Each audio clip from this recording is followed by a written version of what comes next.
Frank's Red Hot is the perfect blend of flavor and heat, so you can use an entire bottle to make recipes like buffalo chicken dip or buffalo nachos, or even things that don't start with buffalo. Frank's Red Hot, I put that on everything.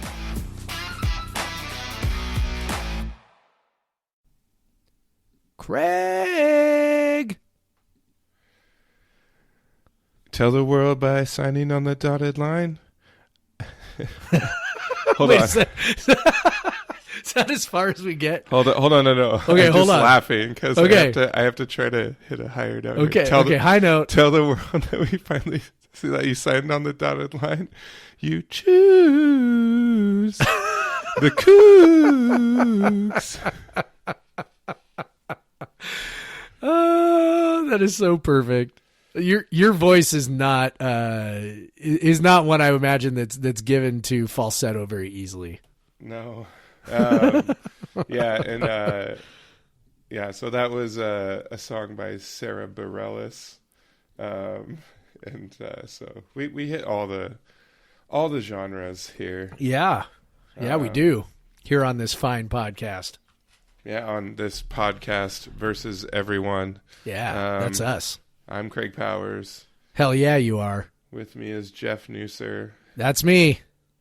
We have no new recruits signed on. It's just still us. But we also have unlimited eligibility. So. Yeah. It is pretty remarkable that we've sort of, pretty much every week for the last year. And it's just you and me every week. Once with Sherwood and once with Preston. That's right. Right. But that was additional. That was, extra episodes. Yeah. I think it would be cool though. I don't know. Maybe we kept waiting last year for for something to get slow and what are we going to talk about? And I don't know, maybe that's never, ever going to happen. But if it does, I feel like it'd be cool to have some of the lesser known Coug Center authors on, maybe get BA on here and, get Scott on here and Nick, who you met, who I've never met.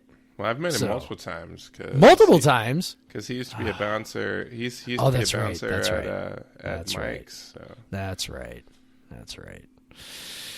Yeah, so I think that'd be cool. Get Kevin on, get Emma on. That'd be awesome. That'd be hilarious. I would just sit back and let you guys tell jokes. Yeah, jokes. That'd be funny. Well, jokes she's going to school days. for jokes. So. Yeah, it's pretty. I'll be honest. I didn't know you could go to school for jokes. If there's a city, I would think Chicago. Would be the one. Yeah, Chicago and New York would be the two. I think where you might do that. So, anyway, what's up? Not much. I'm not going to school for jokes right now, so I guess I'm out of those. Guess we're done with jokes. And we know none of these new 7 WSU signees are going to school for jokes because there is no comedy major at WSU. Otherwise, I'm sure Emma would be there. But, should be. Yeah. So pretty good day. Yeah. I thought it was a great day, to be honest. Rose our overall recruiting average. Rose our ranking. Pulled in some really cool guys. Some really cool stories, and then some surprises. Getting back to our roots in recruiting. Yeah. All around, I think a really nice kind of add-on class for Rolovich and his staff here. But yeah, let's start. The big get probably was Afonso Iwak, and we talked about him a few weeks ago when they offered him, and and it sounds like this is kind of a product of Rolovich committing to recruiting Washington, and so hopefully he can continue to pull guys of that caliber. It's nice to flip him from a Pac-12 school, Arizona, who has had because of when that happened in the 247 recruiting rankings, WSU went from 12th in the conference to 11th, and woohoo! Not only flipped a recruit from Arizona, but also flipped positions with them in Arizona. Suck it, Arizona. Yeah. My principal went to Arizona. Sorry, Jason. Suck it, Jason. Suck it, boss. He'll probably never hear this. Arizona, and if he did, he'd probably laugh. Arizona 64th. I don't know. I just feel like that would be a better place, and with someone and everything. Don't you though? Don't you feel like it should be? Yeah, they're right up there with Arizona State, where you're just like, how are now? I know Arizona State. We all feel like maybe has a little more going for it, but it's still you're like, yo, you're in Arizona. It's close to California. It's like the weather's nice. You should have a really easy time recruiting people. But then again, I've been to Tucson, and so yeah, it's not that attractive of a place. But anyway, not as attractive as Pullman. No, hell no.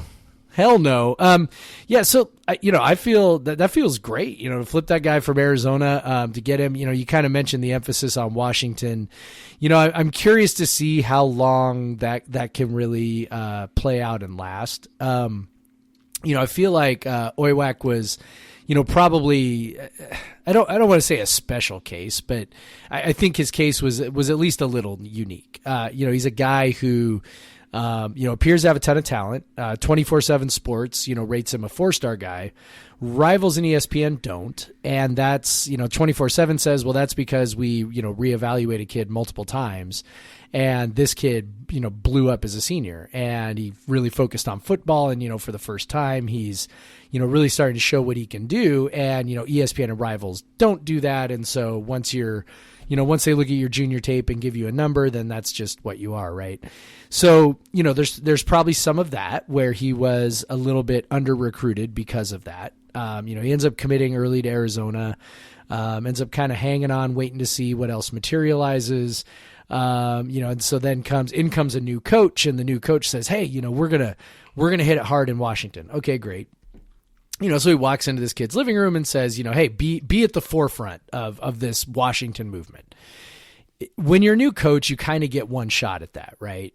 Being like, we're doing a new thing. It's a culture change, right? Paul Wolf's, it wasn't his first, partial class. It was his first full class where you saw that he had guys like, Marquise Wilson and Jeff Toole and, and there were some other guys in that class. I think Dayon might have been in that class as well, Dayon Buchanan. So, there was some real talent in that first full class that Paul Wolf put together because, Paul Wolf can show up and be like, hey, yeah, we had a real rough first year, but, come be a part of this new thing, da-da-da-da. So coaches can kind of get away with that. And then, if after a couple of years the results aren't really following, then of course, you fall off the cliff like Paul Wolf did. And so, coming back to this one, I feel like there may have been a little bit of that where you've got just kind of this confluence of events where everything worked together. Rolovich is able to sell him on, hey, be a part of this Washington movement, and it all worked together. He flipped from a program that, really looks like it's taken a nosedive anyway. And so, he if he goes to Arizona, maybe his coach is there for one more year. Right. That's part of it. Yeah. And so, and here you've got a brand new coach who definitely is not going anywhere for at least a few years, not unless some program wants to pay a massive amount of money to take him away.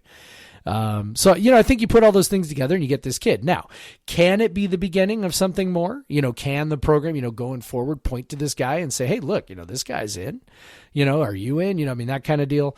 So I do think it can have that kind of positive effect, but I don't know that, flipping him over was, entirely due to just being like, we're going hard after Washington. So for whatever that's worth.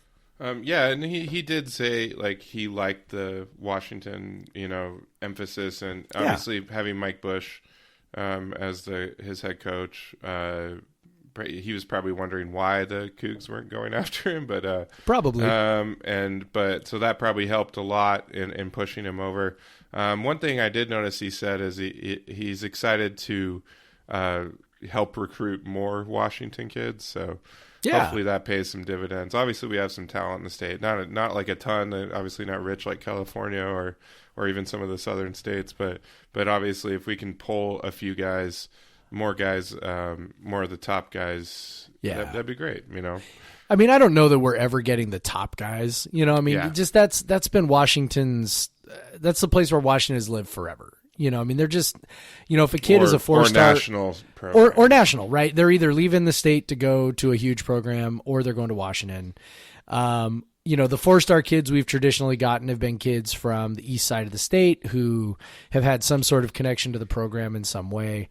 And there's nothing wrong with that either. You put yourself in a position hopefully to get those guys. But I think the guys you want to get are the high 3-star kids who are, heading elsewhere. You saw it in basketball too. Noah Williams was that kind of kid. Right. A high 3-star kid who was heading to Buffalo because, he wouldn't even take a phone call from Ernie Kent. So, I think those guys, Oiwak, guys like that, these are the guys that I think you want to get.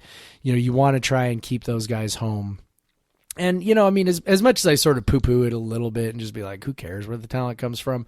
I will say it is cool, and I don't know how you feel about this, but, it is cool when you have a certain number of kids from Washington. It feels like they are, and I think this is where a lot of the curmudgeons kind of feel it is, they want to feel like the team is them, right? That they're one of us. Right. So there is a little bit of that. I personally don't need that, to feel good about the team. Like, I don't really care where they come from as long as they play well. But I will say that just sort of, on the margins, yeah, it's cool if you've got, a bunch of guys from Washington and particularly maybe Eastern Washington where, sort of all identify with that because of where the school is. Yeah.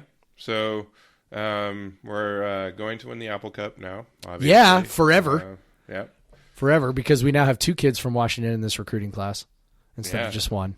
Yep. So doubled it up. Apple Cup insured. Apple Cups, every day, all the time. Yeah. That's ours. Yeah. So other guys, Chow Smith, another flip from Wyoming. No surprise there. We brought over half the defensive staff from Wyoming. Yep. Including defensive coordinator. Another cornerback. That's what he projects as, could be another guy. Possible returner. So that's a good get. Obviously WSU is in desperate need of secondary help, and they focused on that. Yep. And that's really good to see. Mostly focused on defense. With, as he said, Rolovich said they would in his intro conference, they mostly focused on defense, and they got some interesting guys for sure. It'd be great if these were guys that, could at least given what's there, they might not just be depth, they might be playing, who knows, but. Hopefully we immediately have more depth at cornerback and in the secondary. So that's something that we were without last year. Yeah. So. Yeah, for sure. And, one of the things I think that's interesting is, you talked about, flipped a guy from Wyoming. We've talked about, we flipped a kid from Arizona. And then one of the receivers we picked up, flipped from Hawaii. Now, granted, he was he's going to go to Hawaii to play for Rolovich and those guys. But, if you're thinking like, well, geez, how good can these guys be? The kids who, 4 of the kids who signed today were immediately in the top half of our class by rating. Yep. So Oiwak is now our 2nd recruit. Jay Wilkerson is now our 5th recruit. That's the receiver who flipped from Hawaii. Fa'alili Fa'amo. I probably ruined that. I'm sorry, sir. I was waiting for that one. I am sorry, young man. I'm trying. I will learn it. I will learn it once I see a pronunciation guide, I promise. If you get this podcast in Samoa. But he's a kid. He immediately was the number 6 recruit in our class. Mike Petway, the receiver who they got, he's number 11. And I believe it's Shaw Smith. I think it's Shaw Smith is the way I heard Chaz and now pronounce it. So anyway, he's number 12. So it's like, all those guys are in the top half of our class, top 12 of our class. I think sort of we alluded to this before that, the recruiting class that Leach was putting together was not good. Again, they may know something we don't know. These guys may turn out to be awesome, the guys in the bottom half of this class. And, it may be a situation where the coaches really, really just believed in the guys they had, and time will tell. But if we just go strictly by recruiting numbers, which have been, pretty accurate in terms of the guys, when we look at the guys that Leach has recruited who have really contributed and played well, most of those guys are guys who were, mid to upper level 3-star kids. we were, the class was really full with like lower level 3-star kids. And it's really tough to put together a good class with a class that's mostly those guys. You really got to mix in some other dudes. And the other thing is that, the decommits we had, most of those guys were in the top half of the class. So, yep. So really good. I think this was, I don't know how you feel about it, but I think this was about I think this is kind of a touchdown. I mean, I don't know that we could have really hoped for, anything better on short notice, especially with the early signing period. Yeah, absolutely. And then something that I think should have people excited is to be grabbing kids from American Samoa again. Yeah, 2 of them. Yeah, it's awesome. I mean, some of those best Grinch defenses at WSU had tons of Samoan dudes in there. Yep. Or not just Samoan dudes, but Polynesian guys. And making up the line, because the line is where we have the tough time recruiting, right? The defensive line, and those guys were the staples. Yeah, absolutely. And so they have, I'll try this one, Antonio Tuiava Pule. I think it's Pule, yeah. Yeah, and so so he'll come in and play right away. I imagine so. Yeah, and obviously sometimes there's some transition with JC to major college ball. Yep. But I think we need help, so he'll probably. I mean, he'll get every opportunity for sure. But yeah, and Failili, getting the top recruit from Samoa, which seemed to be a regular occurrence when Big Joe was on our staff. Yep. So to get back to that, just because it's the type of thing that WSU needs to do to find talent. They need to mine areas that, especially for on defense in positions of size, that's really like we need to go different places where other programs don't go, and obviously Samoa has been a great place. A lot of great guys from either who have basically family there or are from there. It's been a good place for WSU. So and then a couple of receivers and Petway and Wilkerson. The class was light on receivers. Heading into this. It was. This last week. Not that we don't have, a million receivers on the roster already, but, if you're playing 4 receivers, as they're going to be doing, just like we have been, taking, 3 or 4 receivers in every class is pretty standard. And so, feeling pretty good about the guys that we got, I think. I like the kid they picked up today, Jay Wilkerson from Texas. He's pretty light, but, 6 kind of a long, he's a long strider, really, seems to profile as an outside receiver type. Petway's kind of the same, speedy guy. He comes from Alabama, to my untrained eye. And this could be as much to do with the video as anything else, but, looked like he was a little raw as a route runner. And again, this is untrained eye. I'm not a coach, so, whatever, take that for what it's worth. But, the highlight film was really filled with a lot of go routes, a lot of really kind of, routes he was running where he was just sort of like kind of jogging into some space and then catching the ball. Didn't look like a real precise route. So, I wonder if maybe that's part of why he wasn't recruited as well, because again, not knowing necessarily the competition he was going against, he looked very fast. So I do kind of wonder if maybe that's what, and he's obviously, not really a physical specimen. He's, on the smallish side at 5'11", 6 foot. So, but I think that he really fits the profile. I was listening to the coaches on the signing day show with Matt Chazanow. And I believe it was the offensive coordinator, Brian Smith, who was kind of talking about what they're looking for in receivers. He said, really, we're looking for speed. If they're small, we don't really care if they're small. We're looking for speed. We're looking for fast, twitchy guys. And, these guys fit that profile. And then, it's really exciting when you start thinking about the current roster. I was talking with Brian Anderson today, and we were talking about how, a lot of untapped potential, I think, with guys like Travell Harris and Renard Bell and absolutely, and Jameer Calvin, presuming Jameer Calvin can be healthy. these are guys who are really fast, and the way they were being utilized, they just. I'm not going to say they were being used wrong or anything. I mean, the air raid is what it is, but I would say that there was maybe a little bit of meat left on the bone with the way those guys can run. Felt like a couple of years ago we used Renard Bell that way as a field stretcher. Yep. Maybe got away from that a little bit the last couple of years. So I'm actually really, really excited to see what some of those guys can do in the slot. In a situation where they're being asked maybe to press a little more vertically. I think there's a lot of untapped potential there, and we got some big arm quarterbacks waiting to take over, and I think it's gonna be really exciting to see something a little bit different. That part's gonna be fun, and I think the guys we got that are adding to this class are guys who can do that. Yeah, I think we've said it a few times, but I think really to sum it up, this is.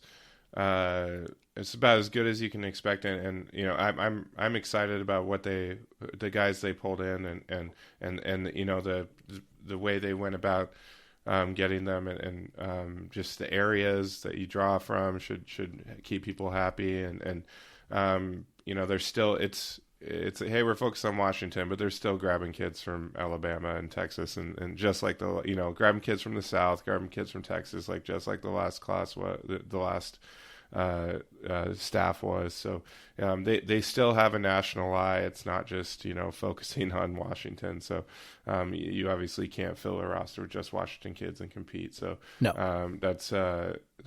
It's great to see. Obviously the real test of their recruiting ability will be next year's class, and then the class after, probably even more so.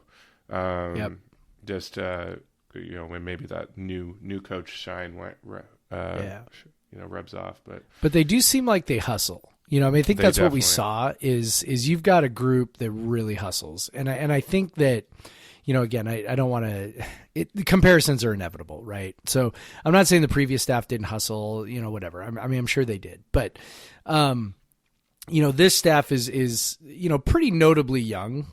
I think on the whole, they have some veteran guys. I mean, Logo's, a veteran guy. I mean, they've got some veteran guys on the staff, but on the whole, they're pretty young. Rolovich is younger than me by a couple of years, but still younger than me. And so I think that there's an energy there that's going to be a little bit different.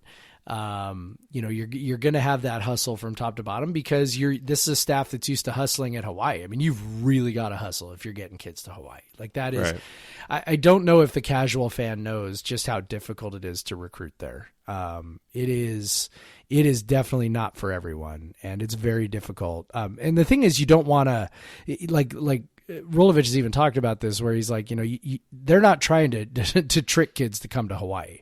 They're very upfront about what it's like, and they want to make sure these kids go into it with eyes wide open, because there's nothing worse than getting a kid there who then gets homesick and bails on you. So, it's a guy who's used to being honest and forthright, and I think that again fits right in with the WSU ethos. And they're going to hustle for kids. And I think, again, you saw today, they were, turning over cracks. They went, okay, well, here's this kid committed to Arizona, and he's from, Washington. He hasn't signed yet. And, maybe we got a shot. Let's see if we can get in the door with him. And, sure enough, they're able to flip him. You get a couple of kids from Samoa, one from, who's high schooler, you're going to be a freshman from Samoa, one who's, a junior college kid who didn't seem to be really highly recruited, but, maybe has some potential. They're out there turning over rocks. And this is staff that's used to doing that. They're going to need to do that going forward. And I think that, you look at these first handful of guys and go, yeah, I mean, that's, it's exciting to think that, maybe they can, do some things in the next year. Yeah.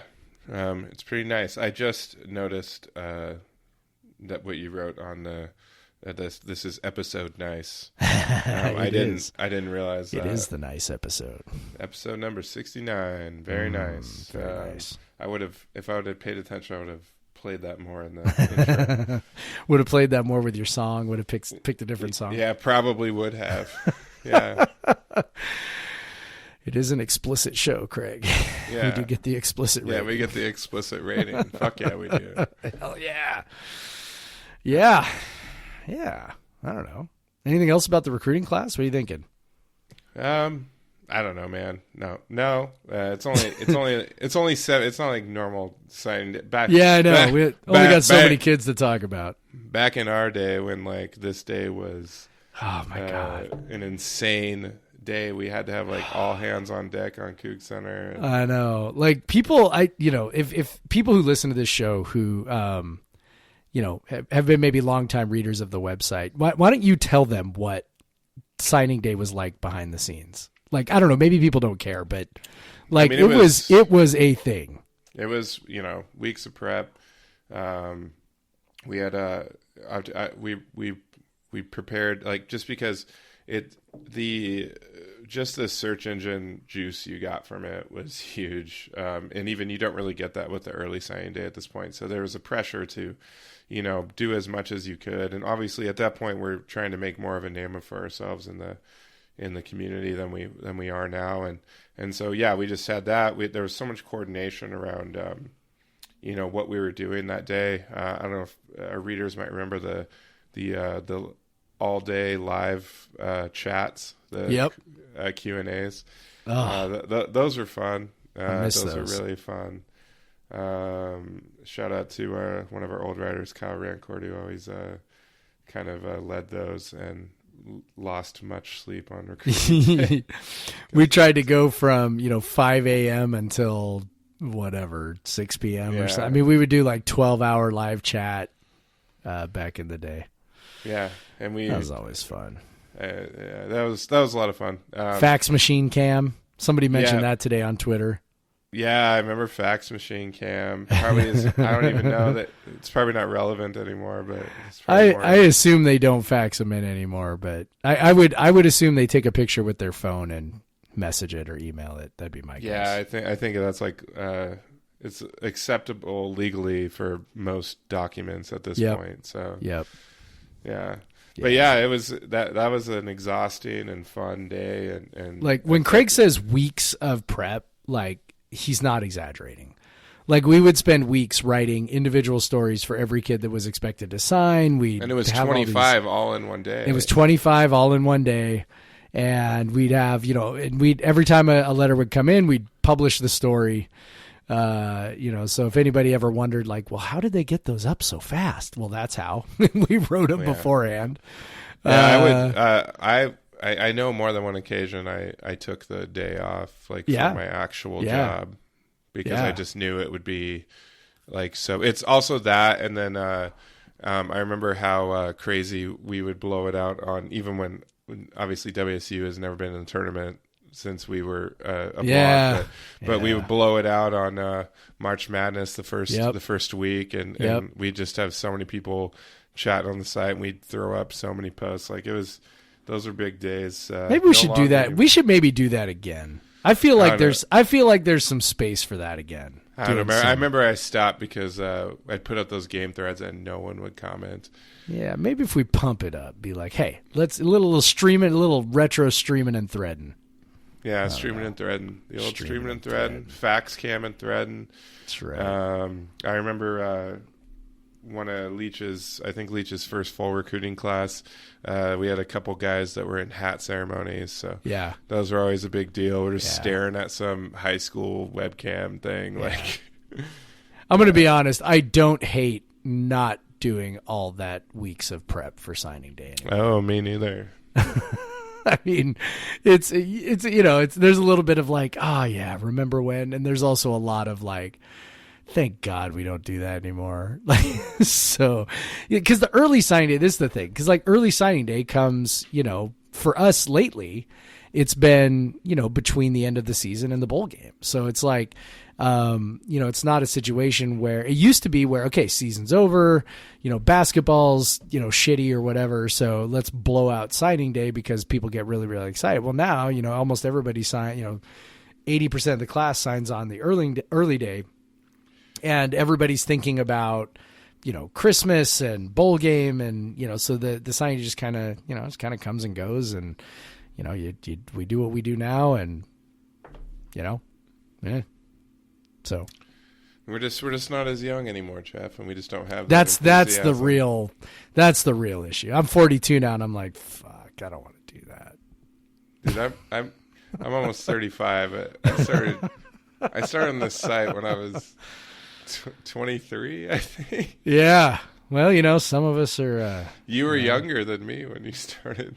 Yeah. This site. Way younger than me. Yeah, I know. It's I think I had just turned 30, I think, when I started.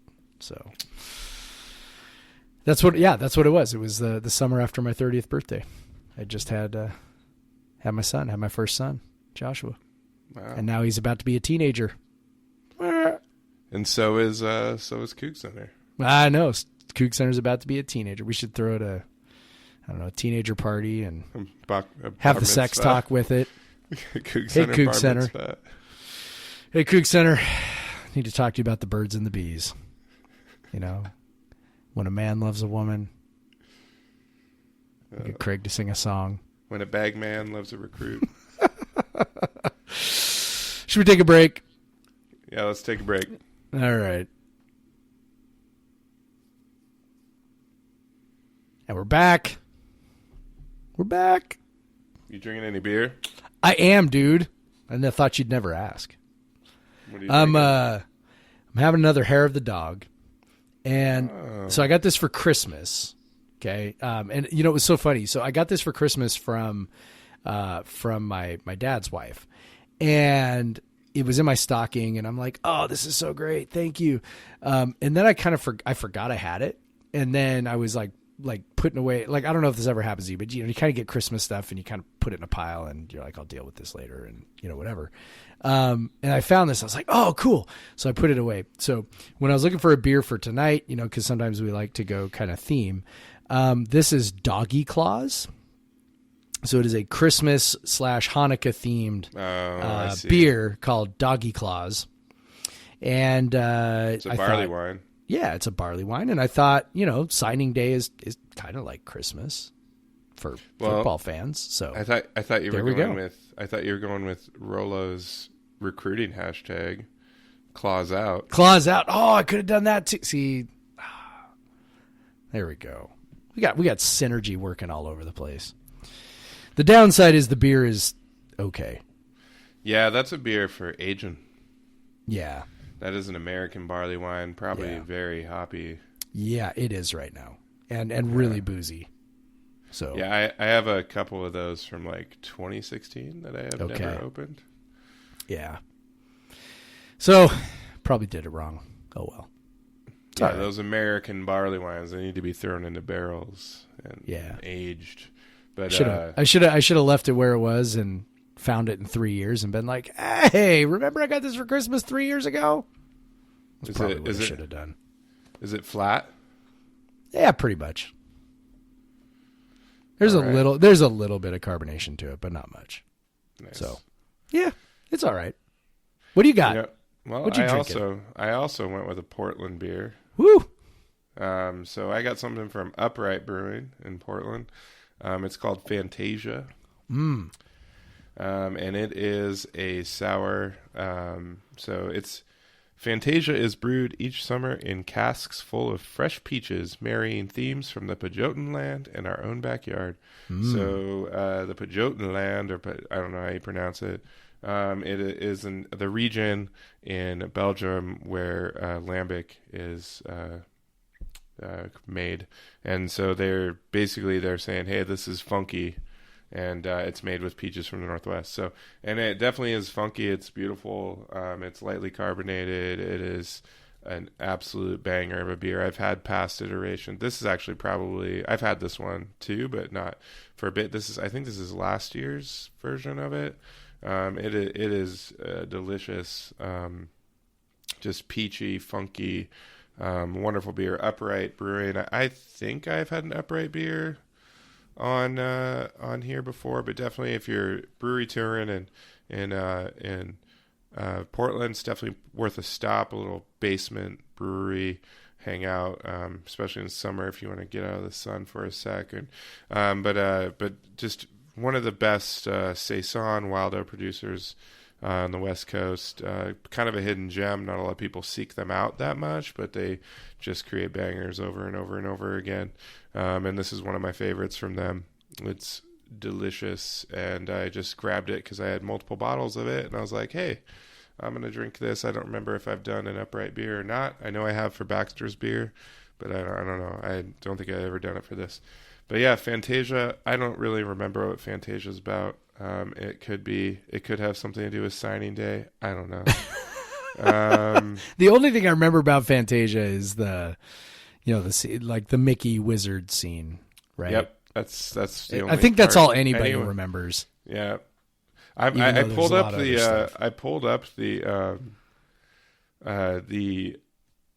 Wikipedia for it, just hoping for a synopsis, but there's not really. It's more of there's not a plot. Like it's not a plot. It's just a bunch. It's just of things music happening. and animation. Like that's all it is. Yeah. It's cool. Yeah. It's also like, I don't know, like somebody's acid trip or something, but yeah, 1940 acid trip. It's kind of it. Yeah. Like it kind of is. I remember like when I was a kid, like I watched it and I'm like, this is kind of actually scaring me a little. Oh yeah, definitely scared the shit out of me when I was I'm like, the brooms are all like, going around and I'm like, it's a little scary. But anyway. Yeah. I don't know. Like you could that's connect it recruiting for you. You can connect it to recruiting. It's a little scary, right? But a little magical. There we go. And there's Mickey as a wizard. And there's all the Mickey. time. You get Mickey as a wizard. Which is a common recruiting refrain. Because it's definitely not weird that a mouse is a cool thing. Yeah. Right?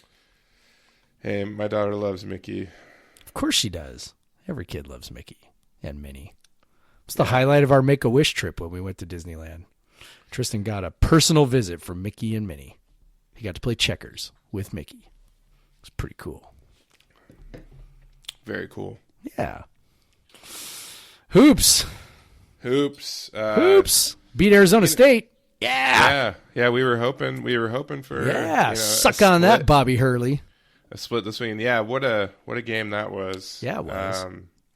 I don't know how many times you endure two 10-0 plus runs in the second half and still win. Yeah, but I don't think it's very often. They didn't score for a solid 6 minutes before, or 5 minutes roughly, before Ellaby scored his last 5 points to win the game. That was wild. Excellent defensive performance. Just wild to finally get, the second time really in Pac-12 play, CJ's had a huge shot, in crunch time. And he just basically, those last 2 shots he took were just all him. Just created the shots and buried them. And we've seen him miss those shots, but he didn't. Not this weekend. He hit them, and that was really fun because they had that big lead, and then you just slowly watch it drip away because they were playing good defense still. So the run that Arizona State went on just took forever. Yep. It's a 5+ minute 11-0 run. Yep. But it's just slowly, and then they finally take the lead, and you're like, shit. Like they've done it. Like they've gone and done it. Yep. But CJ saved their ass. As you'd hope your star would do. And just all around stellar defensive performance. Running on a really tight rotation. Really 7 guys. Because Jazz Kuntz didn't play very much. 3 whole minutes. So really, they were running 7 guys, and 5 guys played 30 plus. 5 guys played 30 plus, which I don't think has happened much this year. And Rodman played 15. Markovetsky played 10. We saw that's a little more than he's played, and we saw that happen against Arizona too. They're obviously feeling a little bit more comfortable with him.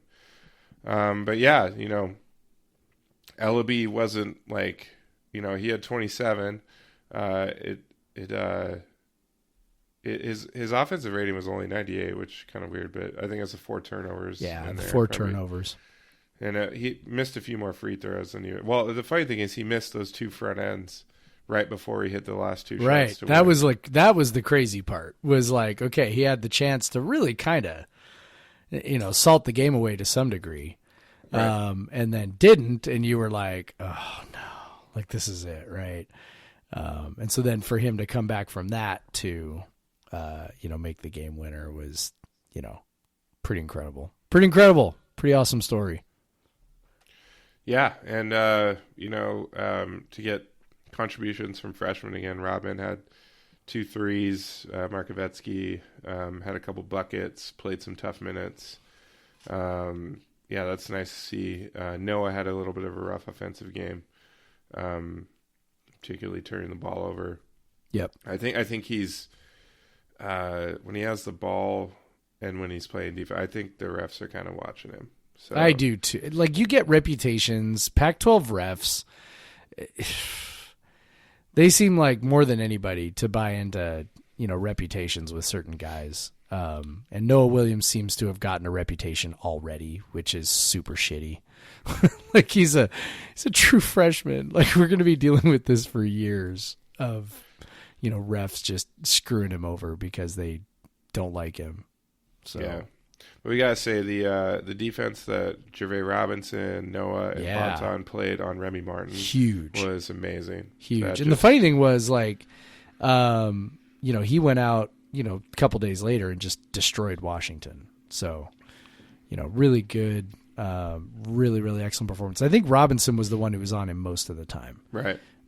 So as much as we bag on Gervais' offense, and we do bag on Gervais' offense, the reason why he's playing, and he at times can be a really, really strong, good defender, and so lots of credit there. To his credit, he was nearly a non-factor on offense to the point where he barely even touched the ball or shot the ball. So you're talking about a 7% possession percentage. Yeah, took 3 threes and that was it. Yeah, that was it. And obviously, if you do that.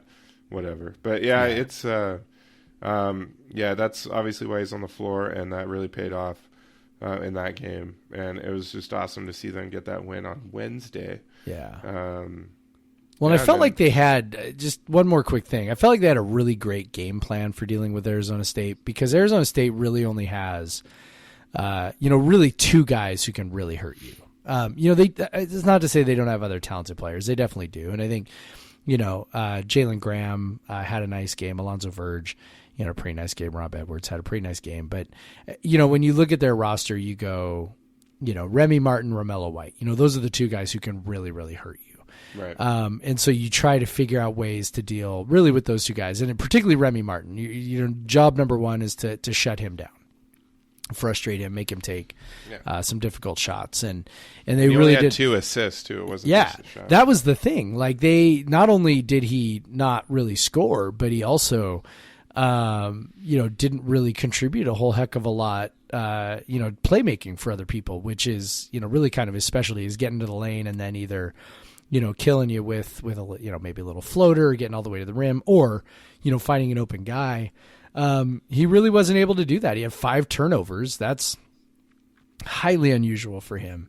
So they did a great job of dealing with him. And then, of course, Romello White, didn't really destroy us. He had 11 rebounds, but, didn't really, he only ended up with 15 points. Never felt like we were completely overmatched against him, which is, something I was kind of worried about, because, guys like him we've struggled with, physical, athletic dudes in the front court. There was a time that Markovetsky got it down low and he was wide open, and he doesn't have much lift, or he's just not that confident in his ability to, and he kind of went up at the basket, and White jumped over him, hit the ball, but it bounced in he knocked it off the backboard. And it went that in. was pretty funny. I was like, difference in athleticism right there. You got the 6'8" guy skying over the 7'1" guy, but yeah, obviously that's some of the limitations you see with Markovetsky is that foot speed and that athleticism. But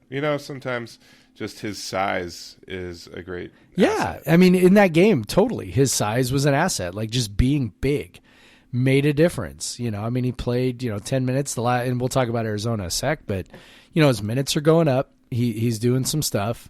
Sometimes just being big. If you can just be big and don't get in foul trouble and don't get yourself completely out of position, you can do some things, and that's really what he did last weekend. So yeah, super job on Remy Martin, super job on Romello White. Made some other guys beat him, and those guys couldn't do enough to beat him. So yeah, really, really awesome win, because I think we all knew what was coming on Saturday. So really, really nice to get that one in the pocket. And hold Arizona State to 65 points in 76 possessions. Just a game that you walk away from going, yeah, like that is so good. Such a good win for this team. Yeah, and I don't think we need to talk too much about the Arizona game. No? You don't want to break that down? We talked quite a bit about how this was pretty much athletic. Everything we said is exactly what happened.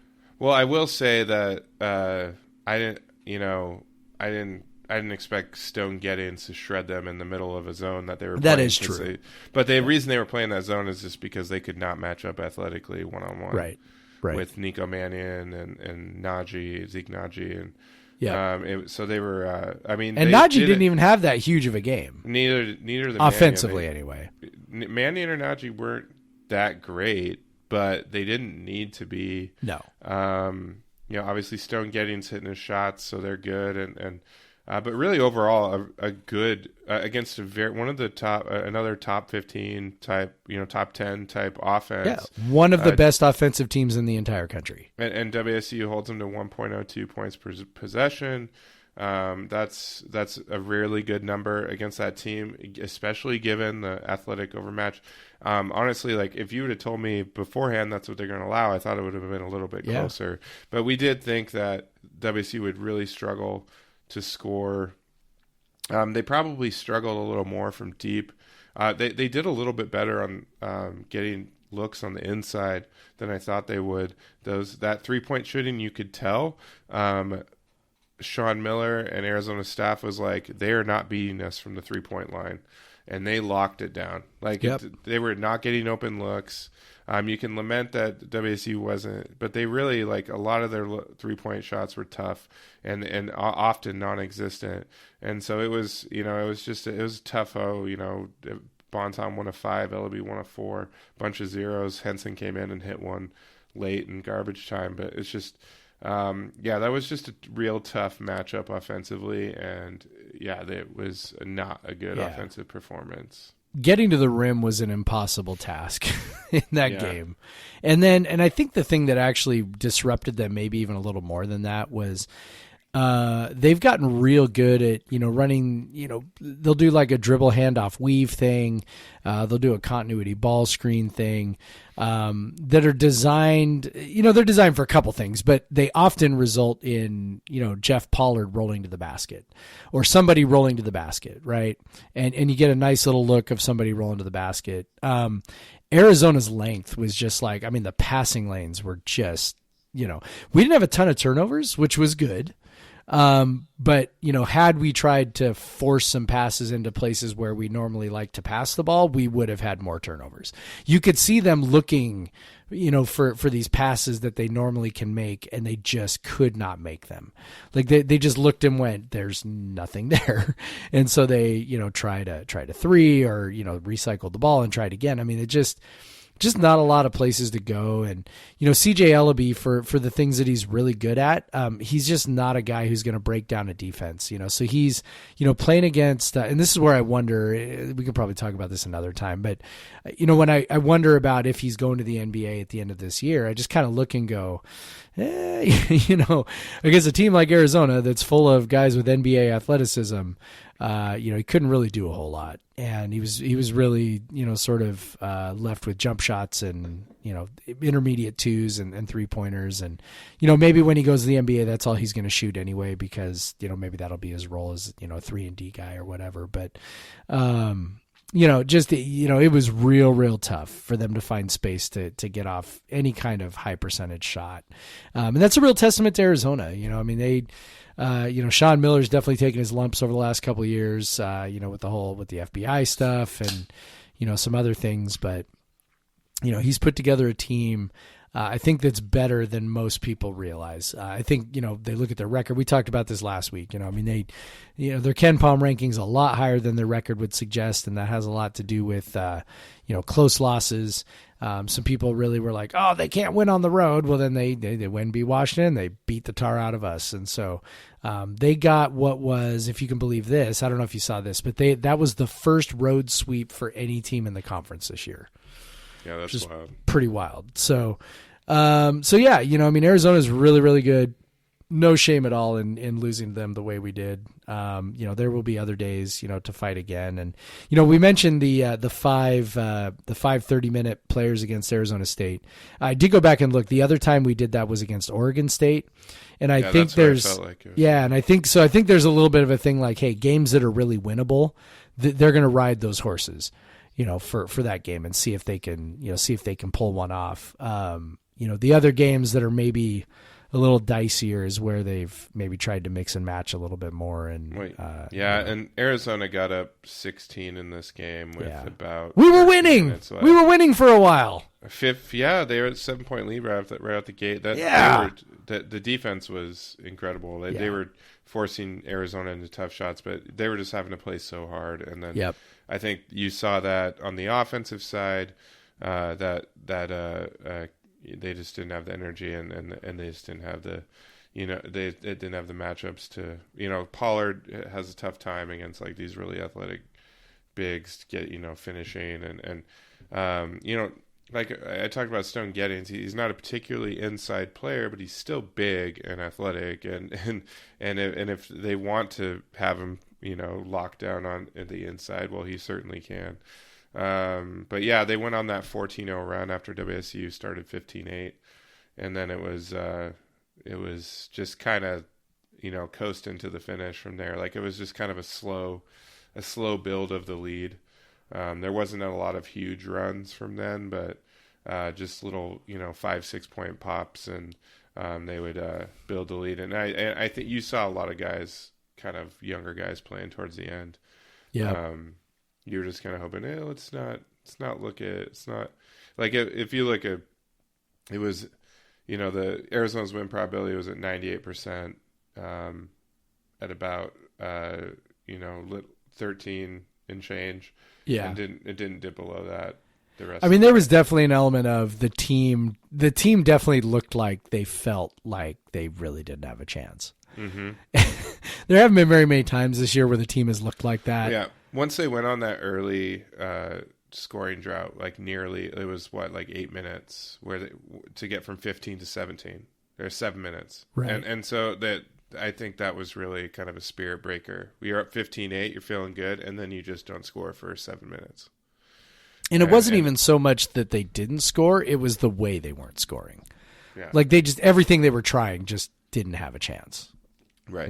It's not like you're just missing open shots. You miss an open shots, you're missing open shots.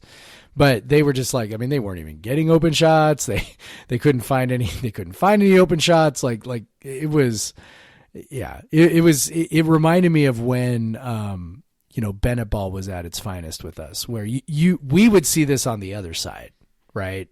Like you'd watch the other team, and there would just come a point where they just realized, like, fuck, we can't do anything. There is nothing, and they just get exhausted from trying. And then that's when, you break their spirit, and then, you really kind of pull away from them. I felt like that happened to us a little bit in that game, where they just kind of went, nothing's working. And they were trying. They were really trying, and just nothing was happening. And eventually, they're human. You just get to a point where you're just like, whatever, I can't do anything. Right. And so I said we wouldn't talk about it very much, but then there we go. We talked about it. So next game, it's worth talking about in the context of Washington, because Washington posed a lot of the same issues on the defensive end. Yeah, for sure. Defensive end, Washington's been pretty bad offensively recently. They lost some guys, and they haven't been as good. But we know that. But yeah, so guys like Isaiah Stewart, Jaden McDaniels, really good athletic dudes on that defense. And that's, Hamir Wright and Jamal Bay. There's just like length and athleticism and big guys in that playing that zone. So really, WCU hasn't played many zones this year, from what I recall. So I imagine there's going to be some adjustment. They do have a nice 8 days gap between their last game. But yeah, it's tough. It's the athleticism again, and really, given that the way UW plays their zone, it really makes it difficult to drive or create in any way. And they actually defend the 3-point line and don't give up as many threes as you would expect from a zone. So it's not like the old Gonzaga zone where they would just let teams bomb away from 3 and sometimes will get beat up because of that. This is a much more active zone, and it's they are 7th in the country in 2-point percentage allowed, and 3rd in blocked shot percentage. So they're getting their hands on things. They're making it tough to score, and we obviously are a team that gets our shots blocked a lot and really struggle to score inside the 3-point line. So offensively, this doesn't feel like it's going to be a great game for the Cougs unless they just feel like bombing away from 3 because it's a big game, and And I will say like UW is 2-8 in conference, which is great, but that really kind of isn't indicative of their talent level. I think even with the injuries. If you look at some of these losses, the OT lost to Oregon, OT lost to Cal, 1 point loss to Utah. Yeah, close losses to UCLA, Stanford, Arizona, and Arizona State. Really, the only game they've been blown out in was Colorado. The other, and then their 2. And even that was only 14 points. Like that wasn't a total. And they spanked USC. Really gave them trouble, and beat Oregon State. So, but it's obviously they haven't won away from home outside of beating, or haven't won a true road game outside of beating Hawaii. So, maybe they just suck on the road, and we play better at home. But it's going to be I don't think it's going to be really tough. It's going to be tough. It's going to be tough offensively for sure. But. Yeah, and I think defensively, not quite as tough, but they still just that athleticism could cause trouble. Isaiah Stewart definitely will cause trouble. Yeah, he's a load. He's going to be tough for Pollard and company to guard. He's a real good player, and Jaden McDaniels is pretty inconsistent, but he barely played against Arizona State, which was weird. Yeah, he has these spurts where he looks like the 5-star recruit that he is. Yeah. So yeah, they have they have a ton of athleticism, a lot like Arizona. They're not as good as Arizona, obviously. What they don't have though is a point guard. No, they do not, and that has killed their offense. Like that's their biggest issue. So Quade Green ends up academically ineligible. And they literally, I don't know how you go into a season with one person who can play point guard. That seems a little, seems like a bad strategy to have, really one person who can run the offense. But that is what Hopkins elected to do. And so when he got academically ineligible, now they're trying to like piece it together with a bunch of combo guys. And Marcus Sahonis is actually playing okay in that role a little bit, but they definitely don't have a point guard. And so if there's anything that makes me feel really good about this game, it's that, Kyle Smith will have had an entire week to prepare for this. An entire week to put together a game plan designed around, an offense that, there's only so much we're going to be able to do offensively. Like that's going to largely come down to, do we hit some shots? Probably not going to get to the rim a whole lot. Probably going to get some shots blocked. Like that's probably going to happen. I don't know if there's a whole lot of game planning there. But on the other end, defensively, we've seen, we just talked about it, right? That, they can put together a good defensive game plan to try and take away what the other team's trying to do. They'll put something together to deal with Isaiah Stewart. And, without a point guard, I do wonder if Washington's going to have a lot of answers for whatever we're going to try to do. I mean, I joked on Twitter last weekend that, this game's going to be a race to 50. And it might be. We'll see. Might be. And UW is not, they had some bad turnover games when Aquade was playing, but since he has been out, they have had some real bad turnover numbers against Stanford, I guess, against teams that can force them, Stanford, Utah, Colorado. And that would Arizona. Be huge to get some easy buckets without, trying to penetrate that zone. Yep. Arizona State made a lot of hay that way. So I think I'm hoping that maybe, one thing that you could do and that you can always do against UW is crash the glass. Yeah. They're just inherently a bad defensive rebounding team because they play zone of the zone all the time. It's just going to be interesting if Smith has went away from that, as we've talked about in Pac-12 play. He's went away from crashing the glass. I think just because they're just low on guys, can't risk the fouls, and they've really just been like, hey, we got to get back on defense. We got to play defense. So it'll be interesting if he maybe goes back to, because they were doing that early in the season. They were crashing the glass more. They've definitely been opportunistic about it. There's definitely an opportunity here. UW is one of the worst defensive rebounding teams in the country because they play zone. You can definitely get some second chances. It's also, do you feel like you can finish on that second chance? But obviously I think WSU would be looking more for a kick out three type opportunity because for sure.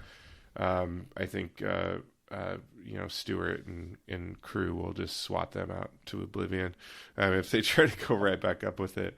But yeah, I feel better about this game than I did, a month ago, or however long before. Quade Green went down, and I just they could, just because they just don't play offense well anymore. They're just a little bit better than WSU in Pac-12 play at offense, which is wild. And with all those 4-star and 5-star recruits they've got, and they've given it away at the highest rate in Pac-12 play. So that's interesting enough. They've also shot the most highest percentage of threes. WSU is pretty good at shutting that down. So if that's a big part of their offense, WSU could potentially, theoretically, limit them in that way. Although I think they'll probably feed inside just because of the matchups. I think they'll go inside more than they do, more than they have in Pac-12 play. That's assuming Hopkins knows what he's doing. I think he might. I don't know. But it is pretty wild, though. They're 9th in 2-point percentage in Pac-12 play. That's so bad. I mean, that's really surprising. I mean, that comes down like when you've got Isaiah Stewart. Yeah. I think that's some of the other guys just aren't good finishers. No. McDaniels and I mean he's so skinny. He's 6'9", 200. That's wild. So he when he gets inside, he's getting pushed around and he doesn't he's not a big time he doesn't go inside too much. So he's shooting a lot of jumpers.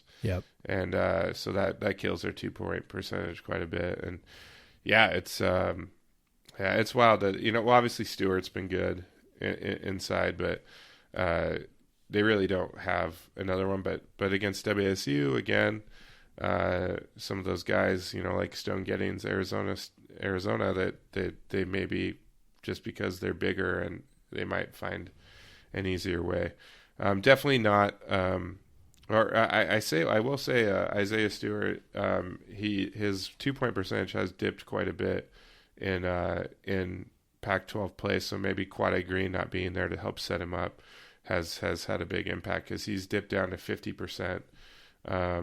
He's only shooting 50% from the field in Pac-12 play, and he shoots a lot of layups. So that's and dunks. not great.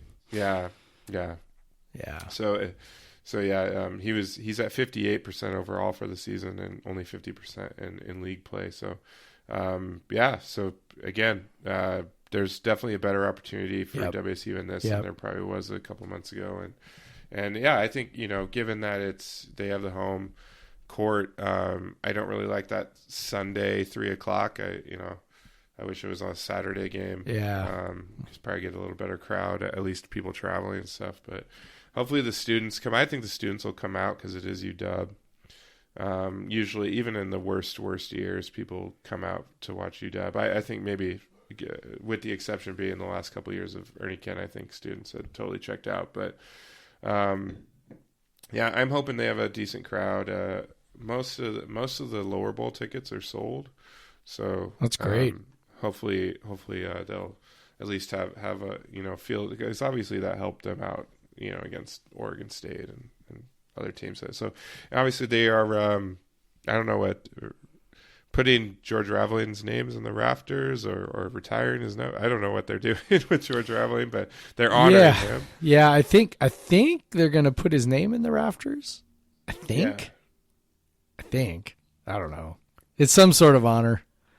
Yeah. Well deserved. It's great. Yeah, it's cool. Like I wish I could make it, but I don't really want to do that Sunday night coming back. And I really would only be able to go over on Sunday morning. So I already put my tickets on StubHub and sold them, actually. So there you go. So there is some demand for this game. I was definitely sold them for more than I've sold them for the other games. So nice. So hopefully people will go. And, nice.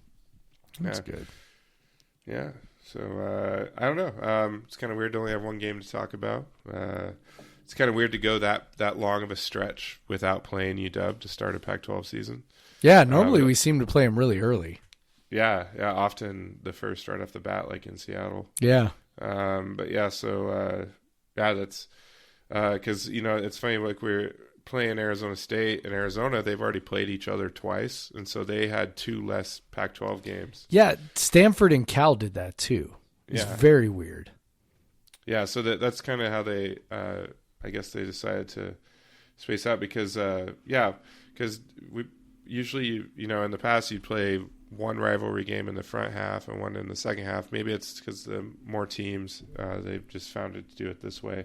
But yeah, obviously we have UW twice in the last 8 games of the conference season. Well, twice within 6 games. So yeah.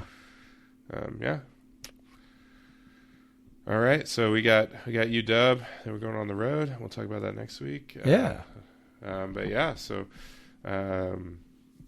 I'm just glad they got that Arizona win. Honestly, keeps you afloat a bit. Yeah.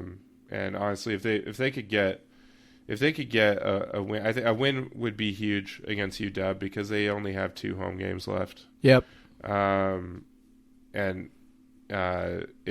I think they're both winnable, Cal being the more winnable one.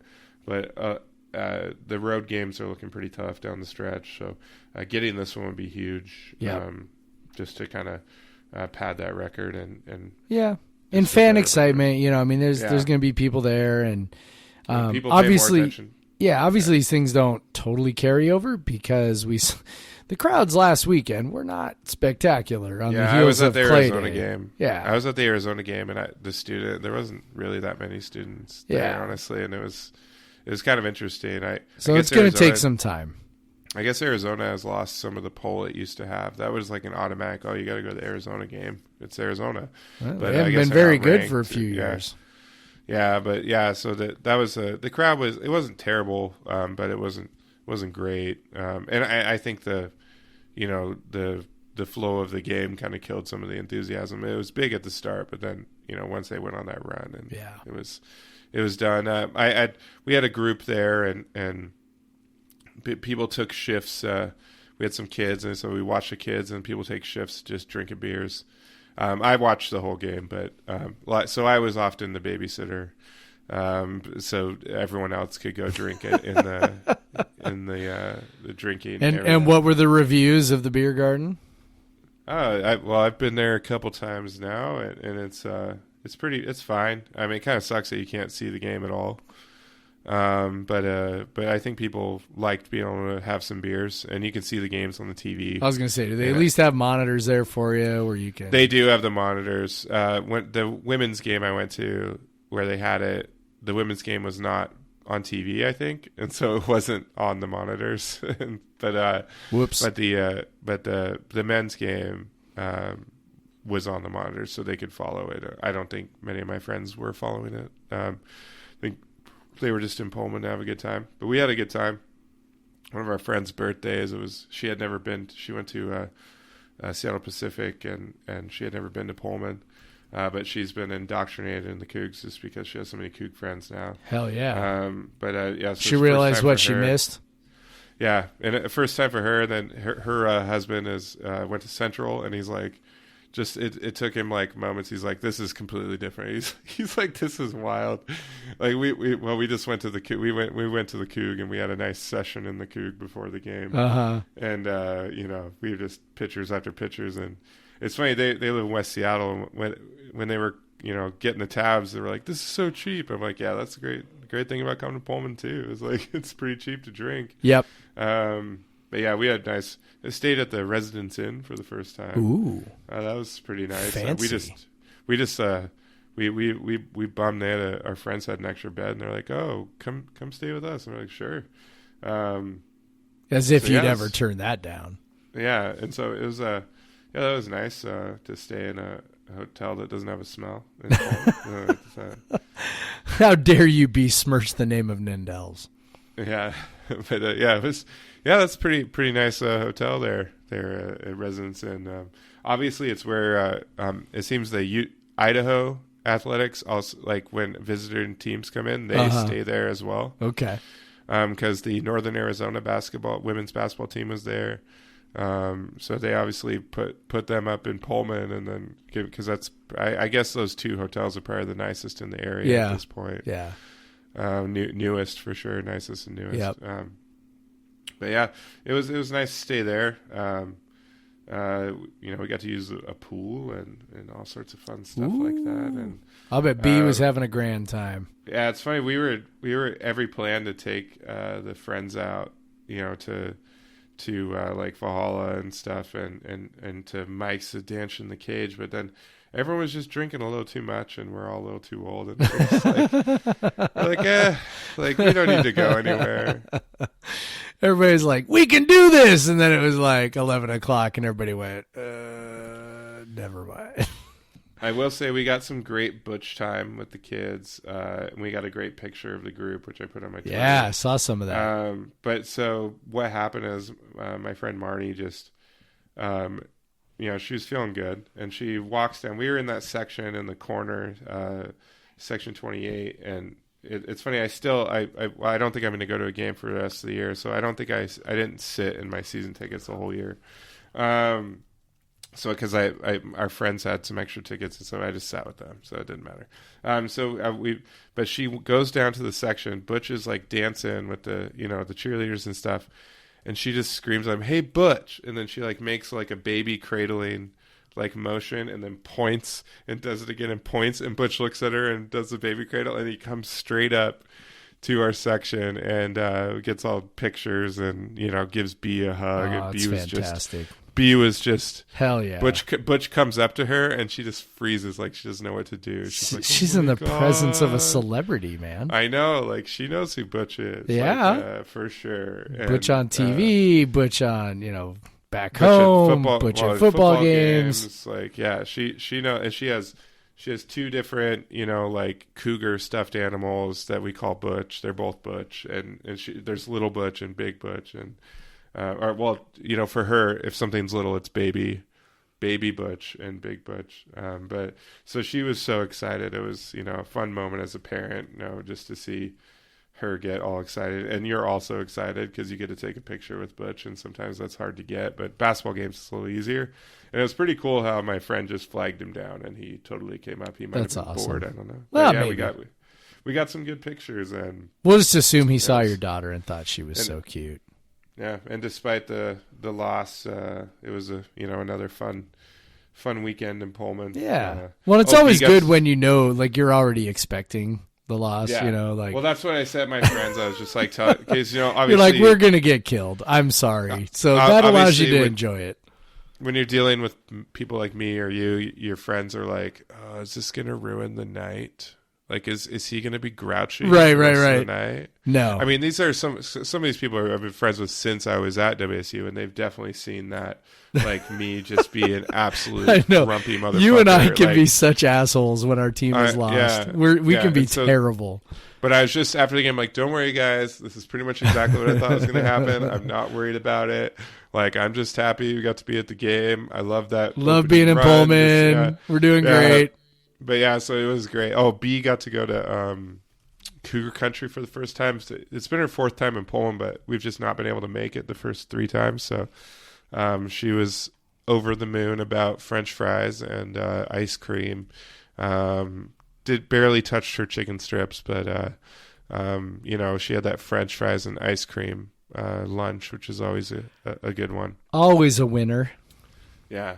I couldn't get her to try the fry sauce, though. She was giving the side eye to that. I was like, it's ketchup. And she's like, that's not ketchup. Like, get that out of here. She's like, ketchup is red, Dad. Yeah, she's like, that doesn't not look ketchup. like ketchup. What are you talking about? You can't fool me, silly like, daddy. More fry sauce for me. Yeah. Yeah. But yeah, it was a good trip to Pullman. That was fun. Every trip to Pullman's a good trip to Pullman. Yeah, it was real nice just to get get another one of those in the winter. Yeah.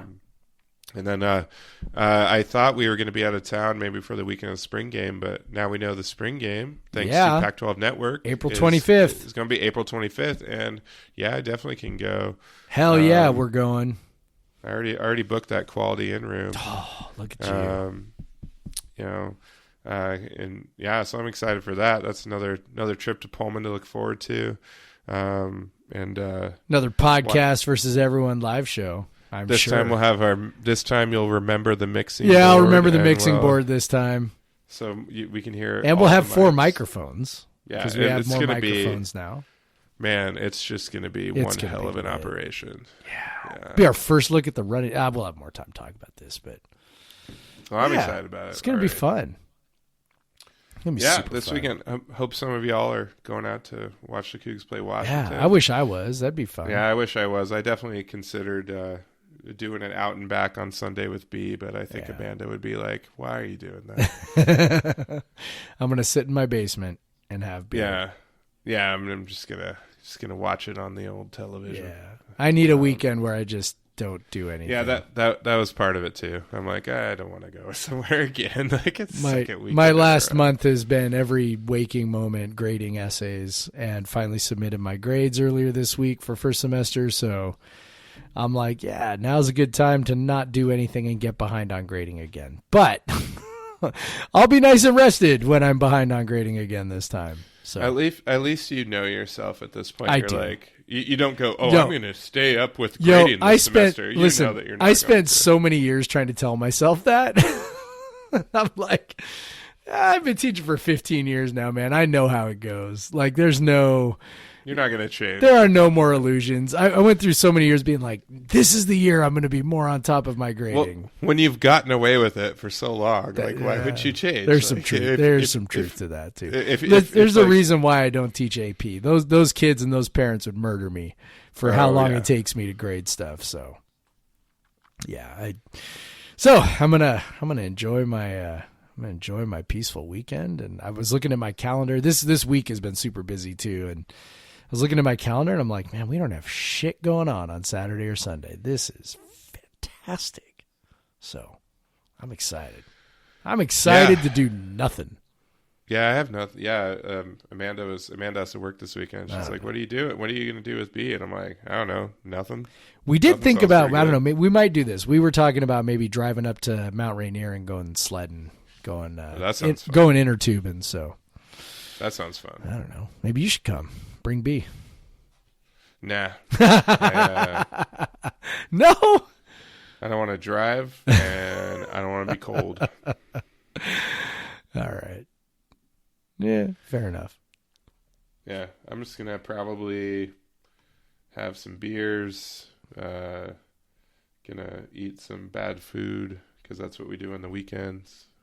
We eat very little during the week, and then because I have learned with the dieting, there's a theory around having peak days like where you eat more on the weekends so that your body doesn't get used to eating such a tiny amount of calories, and then you stop losing weight. Right. And actually that's worked out. I think that's the kind of genesis of the cheat day. And I think that's worked out pretty well. There you go. I don't find myself I've had to redoing the diet after gaining so much weight over the holidays. So yeah, that's how it goes for most everyone. That's okay. I'm enjoying. I'm running, training for a half marathon, doing all that fun stuff. Yeah. But the hard thing for our Western and Washington listeners will appreciate this is if you want to go run outside. Oh my God! Is finding a time where you're not going to get dumped on. That's why I haven't. That's why I'm like ridiculously out of shape right now, because I'm like I refuse to make myself miserable while I go for a run. Like I just won't do it. Like I'll look outside. I'll be like I can't. Now we've had his rain for 3 months, so we have the gym membership. So I just I roll with the treadmill when I can, but there's only so long you can do on the treadmill. Like that sucks too. Like it's horrible. Like I'll go to the Y and I'll run on their indoor track, but it's like boring as hell. Like, I can only do that so much before I'm like, forget it. I'm very good at small goals on the treadmill. That is good. Like, just do 2 minutes, 2 more minutes, and then, oh yeah, you can do 2 more, you can do 2 more, you do 2 more. I trick myself into running for longer, because if you're just like, oh God, I got to run on this treadmill for 45 minutes, you're just going to be like, fuck no, I'm not going to sit in that same place for 45 minutes. Of course, you do that all the time, staring at your phone, but whatever. The phone's engaging. It can be. They got those little TVs. I've been watching a lot of college basketball on the treadmill. That's nice. Good. But yeah. I suck at all that. Right, man. All right, well, rate us, review us. Episode 69 in the books. Nice. One might say if you listen now, you took episode 69 to completion.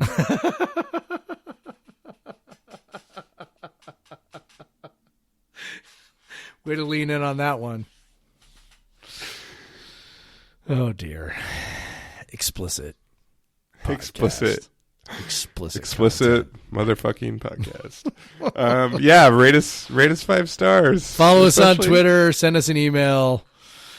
Ask us a question. We might actually answer it if we remember. If you want to send us an email, it's podcast versus. When was the last time you checked the email? Oh, I have it. It feeds in. Oh, okay. All right. Okay. Yeah, Okay. All right. I was just thinking, like, maybe there's like 10 emails in there with questions from the last like 3 months. That. Well, now I'm gonna check because it's supposed to just feed into my other inbox. I'm sure it is. I'm sure. No, it's yeah. fine. No one sent an email. All right. Well, send us an email. We're lonely. The only emails I get is when you log into the podcast versus everyone Twitter from a different place, and it goes, "We noticed a login to." We noticed a login. You got like 18 notices for logins. Yeah, I get like one of those a day, I think. Yeah. But yeah, that's. But yeah, please send us an email. I actually engage quite a bit with the people that send us emails. So, yeah, and leave us a review. Do all that fun stuff. Yeah. If we get more reviews, so we can start reading them on the podcast. Leave something funny. Be clever. Whatever. And rate us 5 stars. Yeah. Please do. And listen again next week. That's right. Go Cougs, Craig. Go Cougs.